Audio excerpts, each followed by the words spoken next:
Hey guys, it's Photobasketball 2K here. I'm here with Randy from PASMAG. Randy, how's it going? On? Lee, it's been a long time, been years actually. Been absolute years. I finally got my wings back. I don't know if you guys at home, but have been following me on my feed. I haven't traveled. Well, I haven't traveled because of the pandemic, and then my last event before this was in April. Went to Formula Drift Long Beach, and ever since then I've been just working remotely. I moved to a different city, a small city called Saint-Zotique in Quebec. I went east of Toronto, where majority of the people there, actually everyone speaks French. Oh, wow. And if you were to ask me, hey Randy, do you speak French? Nope. But my fiance, love her to death, she speaks French, so she's able to communicate for me. She's your translator? My translator, yeah. Awesome. My translator. But yes, the community there is very small, very quiet, but that's one of the things I wanted on our bucket list was right by the water in a remote area. Nice.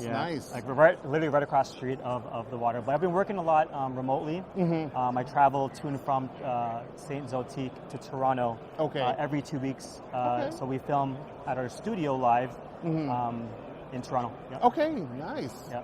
So I noticed everything is more about social media right now and more about video content. How is that, the filming going? I know you guys are like super busy with the PASMAG Tuning 365, all these events, and then you have the Formula Drift. You guys are following that, and then you have the regular events that are in Canada, events that are in the US, and then of course you rely on contributors like myself for coverage. How do you keep it all together, man? That's the thing. So I'm always the facilitator. Okay. Typically, I was a facilitator, whether it be events, subscriptions, audience, getting talent. So I was always the guy behind the camera, behind the scenes, organizing everything. Right. I'm still that person, but now I'm in front of the camera. Right. And while I was giving, in my previous responsibilities, I was giving people advice of how to shoot, where to shoot, locations, and more or less when we had models, it was different poses and whatnot. And, models, I wasn't there for that. Yeah, that was a lifetime ago. Okay. But the transition has been very interesting. Video, being in front of the camera was very new to me. Yes, it really was. Like even today, sometimes I just stutter on my words. I talk too fast, or I don't get to the point directly. And, right. And when you're on camera, you want to get to the point directly. Right. And talk to the community, obviously. So if you guys at home have any pointers at all for a newbie like me in front of the camera, please. I'm looking for a lot of coaching and mentors in this space.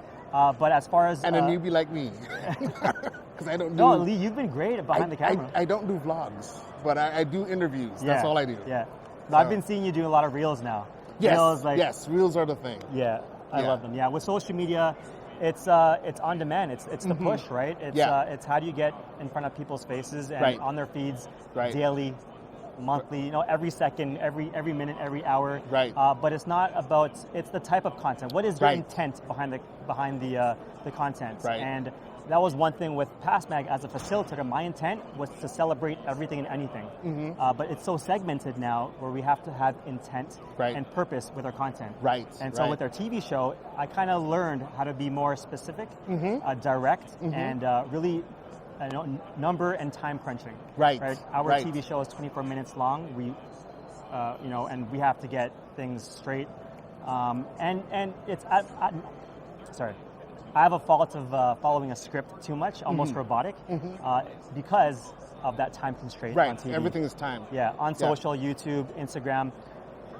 Granted, you have a minimum time, but there's also no max time. You could have a live conversation for hours. Right.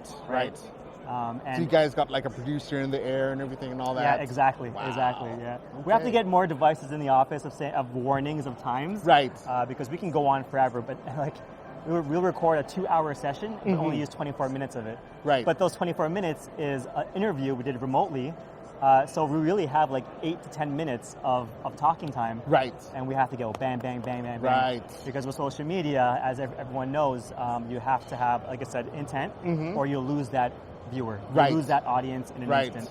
Yeah, it's literally just the same thing with the YouTube. Yeah, but I love this industry. This industry has been growing throughout the years. Like I haven't traveled in a very long time since Long Beach, due to the pandemic. But, but I enjoy. Like we're in contact a lot. Yeah. I ask you which event are you going to? Hey, what features can we get out of this event? Right. And you have that eye. You have that you know? I try my best. I mean, the shows that I go to is going to be shows that are going to be different, that are one, super organized, because one, no one likes a disorganized show. So that's my main criteria. I'm not going back if it's not organized. Two is like distance. Yeah. I usually travel to Florida every now and then, but I can't really do that, you know, every now and then. So there's that. And then three is like quality of the show. You know, are the cars that are going to be there high quality? You know, are they promoting, you know, cars that are really nice, cars that you haven't seen? And then some of these new shows like Clean Exhibition, they have different events that are happening at the show. It's not like your normal car show. Yeah. So it's like, wow, I've never seen this before. I've never seen like a performance troupe, you know, doing, you know, fire, you know, displays and what have you, nails through the nostril, stuff like that. See, that good point, because that is my bread and butter. I love going to events. I love experience events. I love experience an event within an event. Right. Exactly. Having a mini show within a show. Right. And not just being static. You have to be very dynamic. Right. Not only do the event promoters and organizers have to be dynamic and you know, create that atmosphere where anything and everything may go on at any given time. Right. But it's on the onus of the competitors and the vendors as well to create a show within the show. Right. And not just keep your car static. Right. Open the doors, let people sit down. You know, talk about your build, but tell them what you've achieved to get this far. Right. Not just about, I have deep dish wheels. I spent 10 grand on my wheels. Right. You know, or I have a big wing. What was the process behind that? Why did you do that? Why was your build like exactly. This? Yes, exactly. At the end of the day, it's art, right? And art is completely subjective. Right. I was the beholder. Is true. Right. That is correct. Everyone has different tastes and likes, and dislikes for that matter. And so there's always a story behind the build. So you guys at home, if you don't follow PASMAG, PASMAG on Instagram, on Facebook, on YouTube, and on Twitter. And if you are in Canada, you can check us out on Rev TV Network as well. Awesome. All right. Thank you guys for tuning in. This is Photograph Serial 2K and PASMAG, Randy from PASMAG. Awesome. Thanks, guys. Thanks, Randy.